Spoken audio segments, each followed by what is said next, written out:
Hello guys, இன்றைக்கான எபிசோடில் விஜய் போயிட்டு வராரு. வேலைக்கு போயிட்டு அதுக்கப்புறம் காவேரி வந்துட்டாங்க. தாத்தாட்ட பேசிகிட்டு இருக்காங்க. உட்காந்து தாத்தா குரல் கேட்டோடனே குழந்தை வந்து வகுத்துலேருந்து எட்டி உதைக்குது.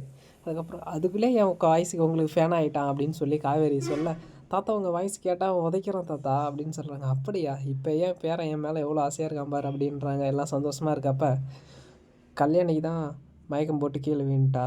ஏன் என்னாச்சு, பாட்டிக்கு நல்லா தானே இருந்தாங்க, எவ்வளோ என்னாச்சு நோருமா பாட்டி? அதெல்லாம் ஒன்றும் இல்லை ரெஸ்ட் எடுத்துகிட்டு இருக்கா.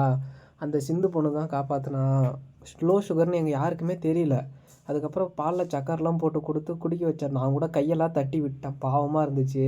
என்ன பண்ணுறான்னு தெரியலையா, பதட்டத்தில் கோவத்தில் அந்த மாதிரி பண்ணேன். ஆமாண்டா, அந்த பொண்ணு தான் காப்பாற்றிச்சு அப்படின்னாங்க. அதுக்கப்புறமா காவேரி, நீ இதை நினச்சி ஃபீல் பண்ணாத, நீ சாப்பிட்டியா அப்படின்னு சொல்லி பாட்டி கேட்டாங்க. அப்புறமா சொல்கிறாங்க, நான் சாப்பிட்டேன் பாட்டி.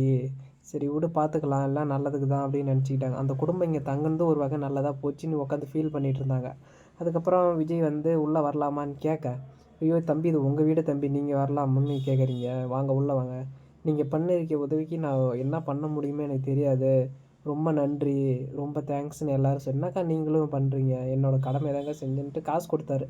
இது என்னோடய கிஃப்டாக நினச்சிக்கிங்க, நான் உங்கள் உயிருக்கு செஞ்சதுக்காக நான் கொடுக்கல, இது என்னோடய கிஃப்டாக நினச்சிக்கோங்கன்னு சொல்லி அமௌண்ட்டு கொடுக்குறாரு. அதுக்கப்புறமா, அண்ணா உங்கள்கிட்ட ஒன்று சொல்லணும்ண்ணா, அண்ணா தங்கச்சியாக தானே பார்த்தாரு, உங்கள் எல்லாத்தையுமே எங்களுக்கு தெரியும், ஆனால் எங்களை தானே உங்களுக்கு தெரியாது.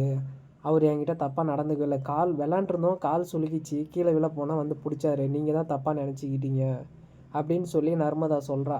அதுக்கப்புறமா என்ன ஆச்சுன்னு தெரிஞ்சிக்க நம்ம சேனலை சப்ஸ்கிரைப் பண்ணுங்கள்.